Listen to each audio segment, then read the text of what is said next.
Hi, welcome to Literaturely. Podcast about teaching literature. I'm Margaret Moss, And I'm Paige Wallace. and today I was about to say we're tackling Shakespeare, but we're not tackling him. This is not it's not a in-depth expertise look at Shakespeare. It's really that sort of professional amateur approach, I think. We're tossing him around today. Yeah, tossing Shakespeare. We are tossing him into the mix. Um, we we were talking about this before. Neither of us are Shakespeare scholars. No desire to be a Under Shakespeare no scholar. circumstances, no. Not hating on any Shakespeare scholar. Follow your dreams, follow your passion. Just not ours. But you can't be connected to an English major in any way, shape, or form without Shakespeare coming up. Yeah. And so then I guess like our part of our goal for this episode is to talk to other non-Shakespeare experts who are, tasked with teaching Shakespeare. And for ourselves, we were thinking, how would we teach that in a world where we would need to, right? Neither of us need to right now, but a lot of people teach Shakespeare in high school. And so thinking just like career trajectories, if you're ever going to teach high school, you kind of maybe want to start or like have some sort of ideas about how you would approach Shakespeare. Yeah, or intro to English studies, intro to drama, intro to English literature until 1850. It pops up, even like just responding to Shakespeare, knowing the references. And I'd also like to solicit all of you Shakespeare scholars out there, please send us your answers, your resources, your advice, your stories, all of it. You can tweet at us at Literally101. Go to our Instagram, send us emails. Very Kim Possible over here. Call us, beep us if you want to reach us. And yeah, I don't know. Where do you want to start, Paige? That's a great question. Maybe we should start with our course objectives. Yeah, that sounds good to me. Okay. So what would some of your objectives be for teaching Shakespeare? I think my kind of top shelf objective would be to start a conversation about the canon. This is something that we've talked about before. And so, how do you approach Shakespeare and the canon and examine this text in a sort of significant way, or thinking about the significance of how the themes and ideas in these texts can be connected and relevant to today? No, I agree with what you're saying with that, actually, because I was thinking most likely I would be teaching Shakespeare not in a Shakespeare focused course, but part of a broader survey course. And I would be primarily interested in the cultural legacy Shakespeare is responding to, and then how they get further embedded, reimagined, challenged. And was even thinking about linguistically how, like, Shakespeare, we always talk about how he created so many words like eyeball and whatever. And it might be interesting to take a linguistic approach to Shakespeare. Well, I really like that. Yeah. And the reason I was thinking was that he did not invent the word slut, but it pops up, and thinking about how you can use these sort of loaded terms that appear in Shakespeare and have your students think through that. Because I know as a student, slut always felt like a very modern word to me and a modern connotation. And what happens when you look at a 16th century text calling women sluts? Yeah, absolutely. I really like that approach.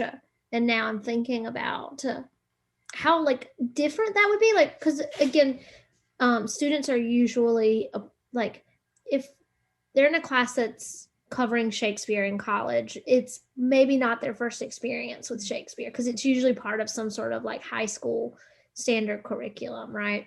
And so again, we've talked about students come in with like their own ideas about how difficult a text is going to be, how interesting it's going to be, stuff like that. And so I think that linguistic approach would be a really sort of interesting way to unpack Shakespeare, to do a research project with some of his text that uses the text, like centers the text, but also gives students enough freedom to move outside of just the text, right? And sort of thinking about relevance beyond like just what's here on this page, just what I'm reading in my No Fear Shakespeare, right? And so I think that could be really, really cool. My brain's going all sorts of different directions, but you can even allow students to investigate how certain language had different connotations at that time. What words were political that aren't political today, and vice versa. Mm. That, and how does a text immediate context inform it, but then rereading it today gives us a different reading of it, and how does that change a text's value and significance? Like, what does it mean to do a feminist reading of Shakespeare or post-colonial reading of Shakespeare, which are not readings he intended? Like, I think you can do a lot of play with that, Yeah, of that then and now, in terms of technique, language, themes, which could be really fruitful. absolutely. And so I think this is a good point to plug a resource that I found researching this, was the Folger teaching kind of library, where they have like a series of lessons and assignments that you can use when you're teaching Shakespeare. And I was just going through this and I was like, these are so cool. And I'm like, I'm not doing Shakespeare, but looking through these assignments and stuff, I was like, this makes me kind of want to do it. And one of them was that I really liked was this sort of lesson titled More Than Words, How Do Speeches Incite Collective Action. And it pairs three different speeches together that incite groups to take bold, sometimes violent action. And so it's using Donald Trump's January 6th address, the funeral speech from Julius Caesar, and then a speech from Henry V, right? And kind of doing some compare contrast work with those to better understand like the power of language. And so I think that ties into sort of this kind of textual investigation of like the meanings of words and the power behind them, and bringing it to like a really sort of contemporary, controversial kind of moment in time, that makes Shakespeare, because that's the thing that I kind of think about a lot, is that Shakespeare's painful for students because they feel like it's not relevant anymore, right? That's and what I was thinking, that like he gets labeled as a dead white man, but the emphasis is on dead rather than anything else. Yeah, and so it's like we know he's that these texts are still relevant, and and so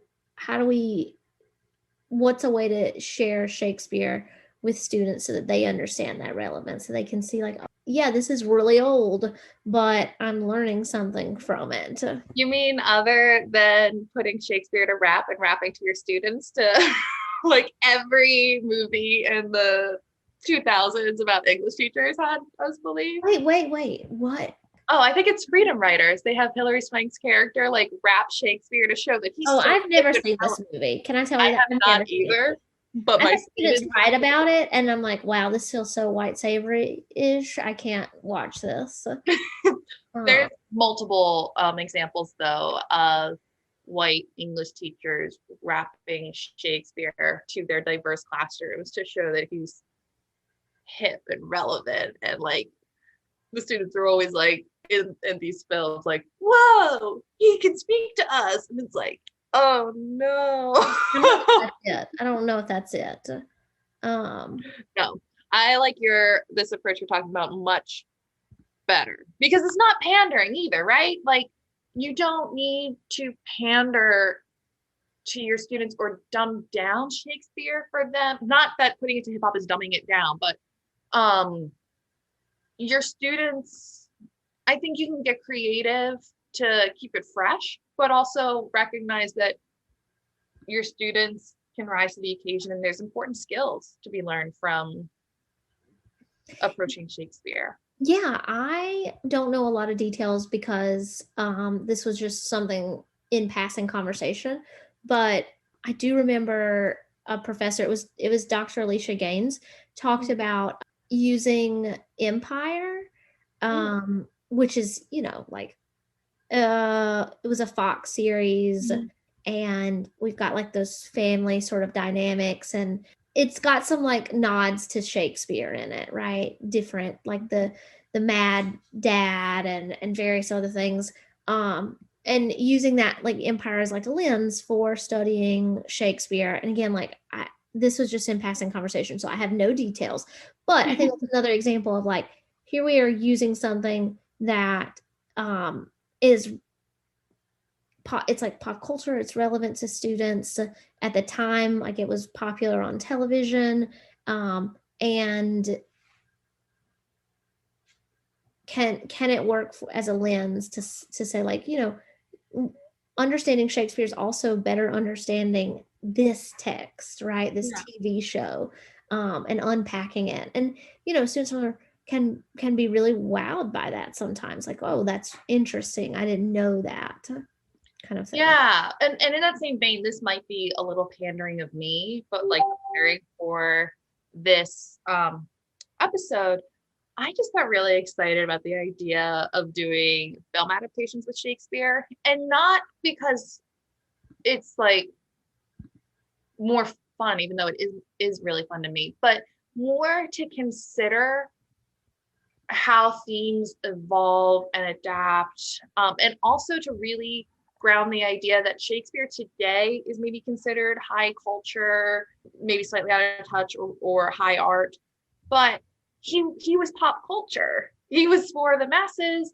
And so how do we recontextualize him to understand him as pop culture? And I was thinking teen films is a fun way to look at that, and really ground that idea, to consider how do we talk about these ideas as a wider culture, not as just students in a classroom analyzing an obscure text, unpacking these vague symbolism moments or whatever, but really like, how do you use art to mass communicate to a large group effectively?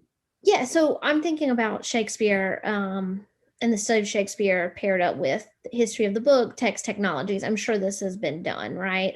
But thinking again, like tracking a text, and it's all of its different versions over time, and seeing, movement from like sort of mass consumption to a niche field to that still has like these connections to popular culture.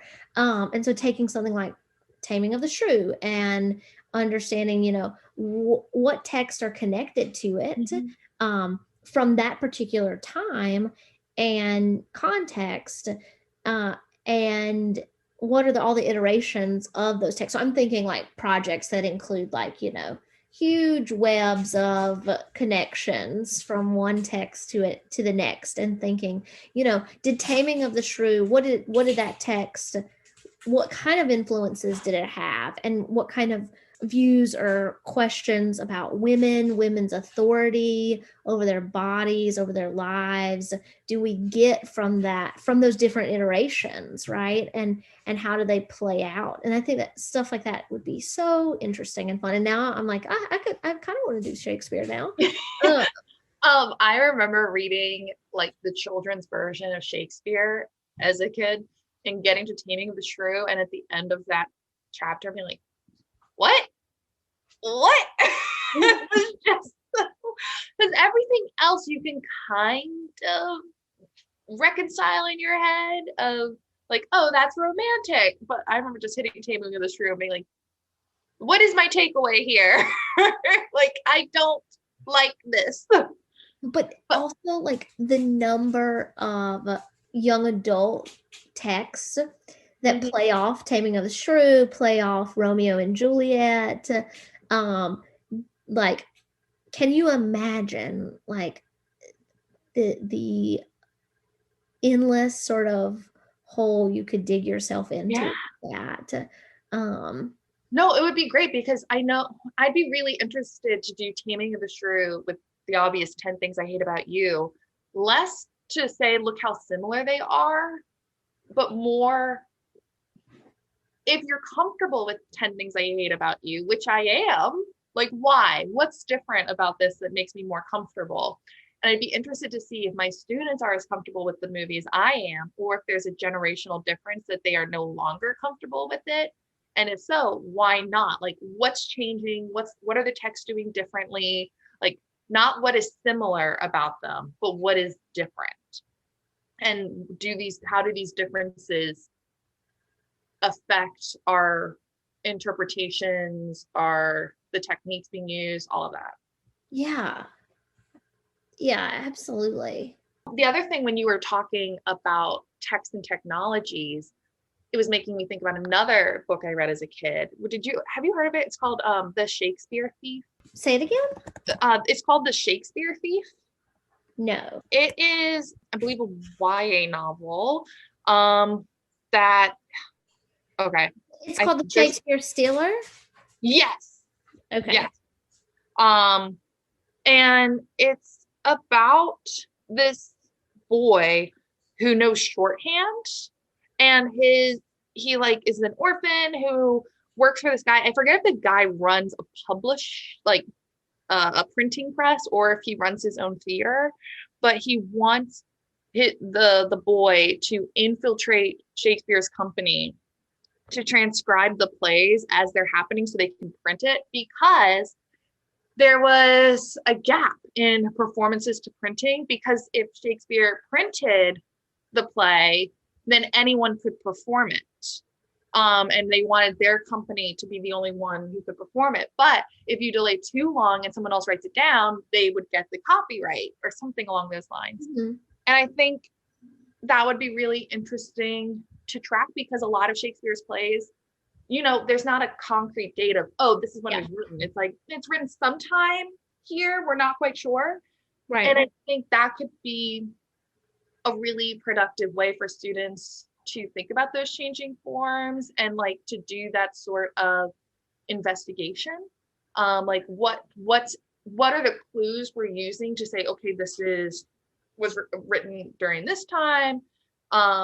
And I think it would be a really fun project to teach students, like, how do you read a text for cultural clues? You could maybe, depending on resources, talk about the way we look at documents, how we look at other contemporary texts to see what they're referencing and responding to, like who notes that they've seen this, and all of that, which I don't think I'd want to do a whole semester on, but would want to do a unit on. Yeah, absolutely. Well, and that's the thing, I keep thinking about a lot of units that could work for Shakespeare, and also just thinking about like intellectual property, copyright laws, plagiarism, collaboration, right?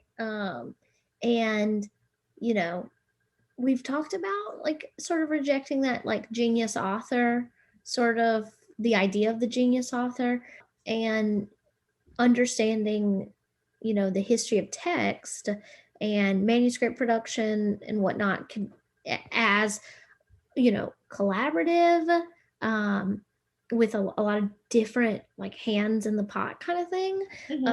I think could be again another interesting way to talk about current collaboration and remix and in the intellectual property and the sort of the ways that certain copyright laws fail to understand authorship as dynamic. Yeah, and that I like what you were saying about like it doesn't exist in a vacuum, and really driving home like how writing is always in collaboration, even if it's with an editor or with an audience, and that like you're part of these, like writing as a community effort. I really like that. I'm just trying to remember which play I read. It was for a restoration drama class. No, maybe English, not restoration, sorry, Jacobean Renaissance class. And we read a play by a different author, but they believed that Shakespeare had contributed to it. Mm-hmm. And like, I would like to almost have like one play where the primary author is non-Shakespeare, but we think Shakespeare contributed to it, and then the vice versa, the Shakespeare play. Yeah. You could also like go back to that very precise study of like the words, mm-hmm. like the linguistic study, to think about, and this might work and it might not, but you know, how do we, like, are there certain like words or phrases or something that we know were more likely to be used by Shakespeare versus this author, and like, is there a way to trace it like that? And I don't know if that would work or not, but but you bring up that because Shakespeare is public domain, you can do so much fun stuff with Shakespeare and digital humanities in your classes, mm-hmm. of like having your students upload, you know, soliloquies or sonnets, and playing around with like, I don't know if I want to say coding, but that like even just like Control F and say like, this play uses this word this many times, this play uses like the word, and track like the use of a certain word throughout and figure out like, well, what's the significance? So what, like, how do we use technology to rethink Shakespeare or dive in deeper? You could even do those annotations I've talked about before, mm-hmm. but I think it'd be really interesting to like play, like they could actually create some sort of digital project using Shakespeare without worrying about someone sending a copyright strike. Yeah, and I think this is a class, like if I taught Shakespeare in any capacity, would be really heavy on like digital projects, mm-hmm. because you're right. I think there's so much potential there. Oh, if you did like a Shakespeare adaptation class too, you could have your students, you know, create their own adaptation at the end, and where they justify their adaptation. Like, what are they responding to in Shakespeare specifically? Why did they choose the play they're choosing to adapt? What are they changing and why? Who's their audience? And how does that connect to maybe Shakespeare's original audience, or how does it disconnect? Yeah, I think I do it something like micro adaptation, like so that they're not adapting a whole text, because then you just get them sort of doing an iteration of the exact, you know, like, but mm-hmm. just, I don't know, like sometimes it's cool, but sometimes it's just like them in their dorm being like, you know, kind of the exact play, and there's not too much of a one for one. Yeah, but if like, how do you take a important speech, an important monologue, something, and adapt just that part? You made me think that obviously my brain went to be or not to be, and then that made me think about how students would probably adapt that in line of thinking very specifically about mental health. Oh, and you could do a whole thing of Shakespeare and mental health. Absolutely. That would be fun. Not fun, but I keep saying fun because I think that is my approach to everything we're talking about today. Let's just like, let's have fun with this. But I was also thinking you could do different female archetypes and look at variations of them throughout Shakespeare's plays, and think about how we continue to adapt these archetypes throughout work. If you do that, you have to use Grey's Anatomy. Oh, who are you thinking of? I don't know. Or just the different female archetypes they have on Grey's. Yeah. You know what, actually? So this is why I was thinking about this specifically. I'm going to go all in. So when I was in grad school, in my medieval class, we read Chaucer's Troilus and Cresside, which mm-hmm. then Shakespeare adapts into his play, Troilus and Cressida. Okay. And I was thinking about this because I just finished Madeline Miller's Song of Achilles. Okay. So I'm very Iliad Absolutely. right now. And Cressida is this, like, because of Shakespeare, is associated with the fickle woman, the disloyal woman, the faithless woman, all of that. But he's actually sort of sympathetic to her in his play, and she's this like walking contradiction where she seems very aware of her position, which she also in Chaucer's poem, she seems very aware of this impossible position she's in, where she's expected to be loyal to Troilus, who she loves, but she's being sent to the Greeks as an exchange for a prisoner of war, that she's going to be their slave, and that's incredibly physically dangerous for her. She has to navigate that, Right. and walk this line that she can't. And then, of course, she's punished for it. And I forget if it's Shakespeare or Chaucer's version that one of her last lines is this self-aware, like, no one will ever say, there will never be a sympathetic song written about me. I'm going to be cursed for the rest of time. And for Shakespeare's, there's like a lot more critical attention coming to Cressida. I think since like the 1980s, that sort of feminist scholar push. And I just think it would be really interesting to look at that sort of figure, the woman who is judged by sexist society standards and knows it. Yes. And that to me is very Meredith Grey of you don't get to call me a whore, that speech to Derek, that and that she's judged by standards and knows it. And the audience, who does typically participate in those sexist judgments, is able to be sympathetic to her, but only briefly, and not in a way that really changes society's views. But I think looking at sort of these women who follow the archetypes, but also speak out against it. Yes. I think Ophelia would also fall into that. I think Shakespeare has a lot of women who fall into that trope, like where he's using the trope, but also knows on some level it's unfair. Do you want to give him that much credit? Maybe I do. Okay. And I'm not basing this on anything really, because again, not a Shakespeare scholar, but I just feel maybe there's a little bit more play. If anything, I'm willing to give him the benefit of the doubt, actually, because he's writing under Queen Elizabeth for the beginning of his career. You know, okay, that's fair. Woman in charge, can't come out too strongly against them, but also can't overly support them, because Queen Elizabeth is still kind of like, don't worry, guys, I'm not like other women. Don't have to worry about me. I think that would be a really fun. I need to stop saying fun, but no, say fun. Like, I think you should say fun, because like that's the selling point for our students, right? Like, because again, like, I don't want to overgeneralize them, but I don't think any of them are gonna like usually come in excited or thinking about like Shakespeare as fun, right? Not like they would like if it's a film class or something like that.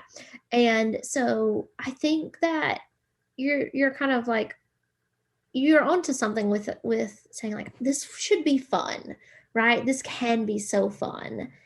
We can be so excited about this, like, even if it's not our expertise and it's not our students' expertise, but it could still be like really fun and exciting and relevant in all these ways that we've talked about. And like, yeah, and isn't it fun to talk about these archetypes and how they like, and to debate, like, you know, do we give Shakespeare that much credit or not, right? Like, yeah, so stick with fun. It's fine. Yeah. I was thinking like to do a women in lit class and pick an archetype that you're going to work through and start with Shakespeare and track that. Oh, I love this. Yeah. And like, you could do something with Cressida, or you know, that's kind of obscure, but I kind of think it might be worthwhile to look at something obscure that your students haven't read that play, they haven't heard of the play, and then see what sort of legacy it's had. That it's like, no, it appears here and here and again here. and realize like how pervasive this is without them knowing, like kind of like surprise. Margaret, like I think, you just stepped into like such important territory with like, if before we did this podcast and I were planning a women in lit class, I would think Shakespeare would not be on my radar at all, right? Absolutely not on my radar for women in lit class, because why?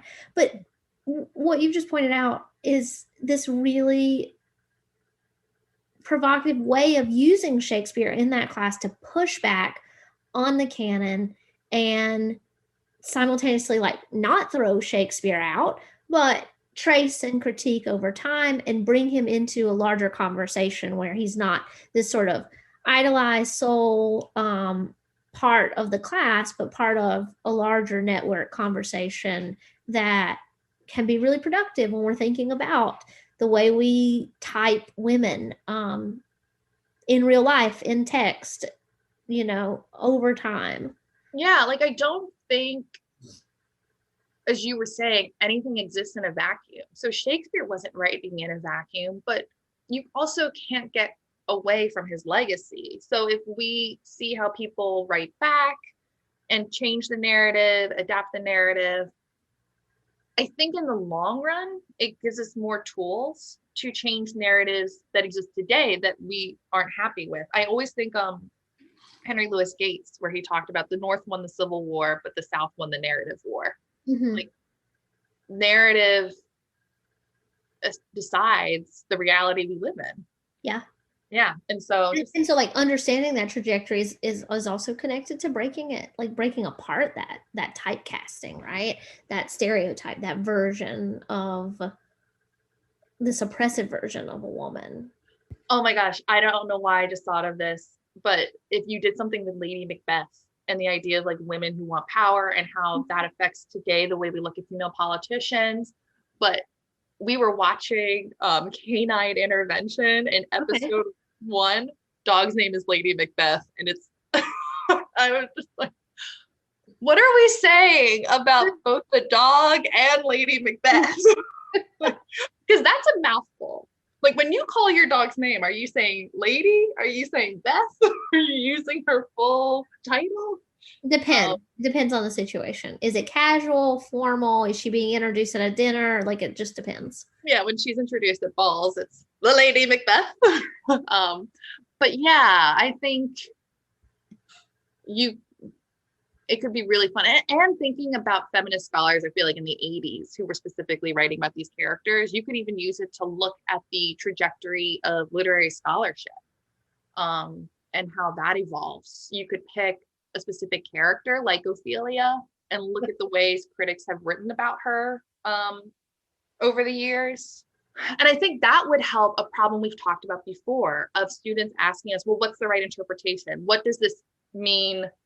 What's the right answer for what this means? Mm-hmm. Or what's the takeaway? And showing them how the takeaway evolves, it changes, and how the interpretation depends as much on the reader as it does the work itself. Yeah. Yeah. Wow. So we went in a lot of directions that I was not expecting us to go in with Shakespeare.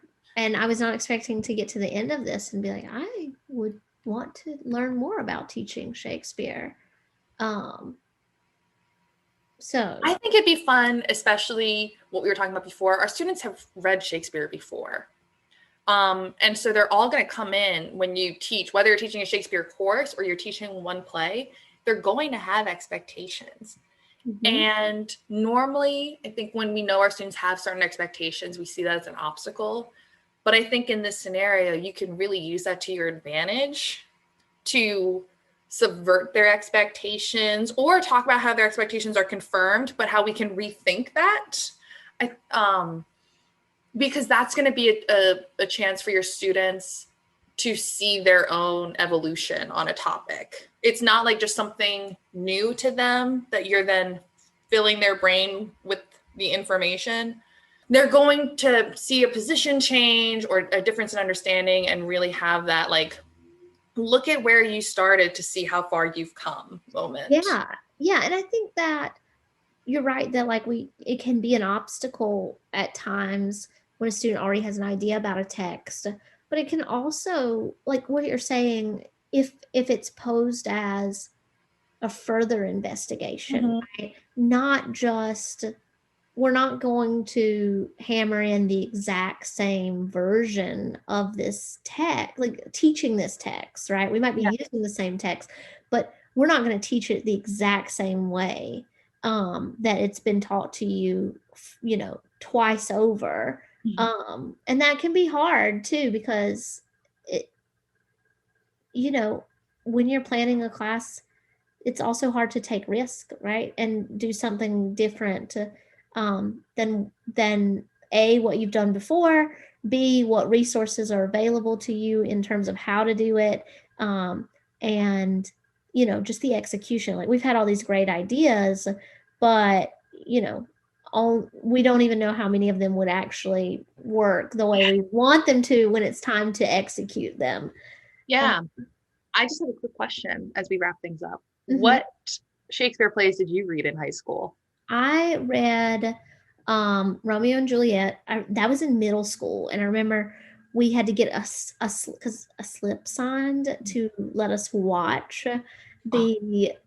I don't even know what version it was, but there was like we got to see like naked butt, like and so you had to have a version, like a slip sign, to be able to watch that version.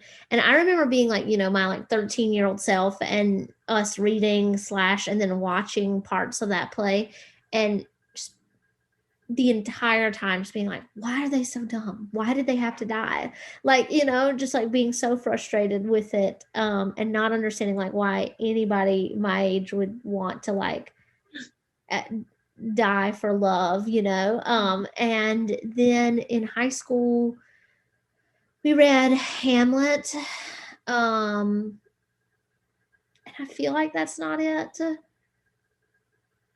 It can't be. I want to say that maybe we read Taming of the Shrew, but I can't remember. What did you read? We read I think my freshman year, we read Romeo and Juliet. And it's funny you said, like, you kept thinking, how stupid are they? Because my freshman year class, I don't think we read the actual play. I think we read sort of a prose version because we were reading, it was like a world literature class. And for that unit, we were looking at types of love. And so we read a different Greek myth that is similar to Romeo and Juliet, and talked about how Shakespeare was taking inspiration from this myth and blah blah blah. But part of the main part of the discussion was, this is immature love. This is an example of like immature love, irrational love. It's infatuation. And like all of that, and like that's why they die and are so stupid, because they haven't had the chance to go deeper. They only which I appreciated them going over with us at freshman year. And then we read in British Lit, we read Hamlet, and then in AP Lit we read King Lear, which I think I mentioned before. My teacher at the time said Shakespeare's worst play but best work, and that's always stuck with me. That, and he had oh my gosh, I just remembered this. He had a box. It was called King Lear in a box. And it was like the props that you would use if you were to put it on. And it had these like jelly, fake, like squishy eyeballs. And I just remember we walked in and our teacher squeezing the eyeball going, out, vile jelly. Which is a line from. So you would recreate that for your classes or no? I mean, I feel like my students wouldn't be surprised if I did, but I try to avoid prop comedy when doing performances. Okay, that's fair. So I got it. No prop comedy. Yeah. I try to avoid being the carrot top of the English classroom. Okay, that's fair. Yeah, that's actually not true. I bring in props a lot of times, but so, what is your dream course for today? So I'm gonna give a cop out. It's end of semester and I'm tired. But we've been reading so many short story collections. For me, I don't normally read short story collections all that often, and we have read several for book club. Um, and it makes me want to teach a perspectives on short story class again. I feel like I've done it in the past and I did subpar job, and I feel like I could do a really good job with it now. And I think it would be like contemporary, right? So perspectives on contemporary short stories, and would my goal would be to like my objective would be to understand, like to develop an understanding of that genre, and how it's different from other forms, and what are the affordances and sort of constraints of this particular form. And I would want to, I don't think I would have students read entire collections. Maybe I would, but I think it would be a pick and choose from several different collections. Like I think my theme would just be like, in quotations, the weird. Like, because I feel like that like short stories have, because they don't have to carry like these sort of like weird worlds for 200 pages. They are able to, again, like this is the genre, right, leave us like in like this very weird space for a short snapshot of it. We don't need all the answers.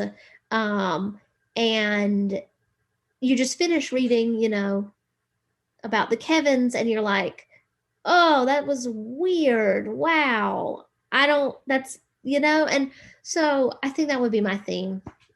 Yeah, I like that. I really like the idea of the weird, because I think you're right. Short stories can get, we indulge that weirdness a little bit more without as much heavy lifting. I think my dream course, I don't think I've talked about this before, but since we're talking about Shakespeare, and adaptations, would be a global lit course of looking at the ways writers around the world have adapted classical myths or Greek myths specifically, and thinking about it kind of through this colonial, post-colonial lens, where Greek mythology is kind of embedded into our educational structures as like foundational, and in a way that no other mythology is treated. And I think that's interesting to unpack and then see how cultures around the world respond to this positioning. Yeah. So I think there's I have a list somewhere that I keep of writers' adaptations of these myths that I'm interested in, and one day hopefully I'll be able to teach this class. Yeah, I think like when you mention your list, it makes me think about like that's part of the like one of the struggles of planning cool like classes is like having these ideas and being able to like keep track of them for the future, right? Like, oh, I'd love to teach this version of this very specific thing at some point, in my future. There's no set time. And now I have to keep track of it. So I like recording with you, Margaret, because I can like word vomit everything here and then be like, oh yeah, I did have that very flimsy fledgling idea for something Also very niche, where it's like you have to think like, okay, what was that and how does it fit I want to teach weird short stories. Why did I want to? Oh yeah, that's it. Well, until we get to have our flimsy brainstorming into something bigger idea session next time. Yes. Was that a sentence? Absolutely. You said it with a sentence. Perfect. Bye. Bye.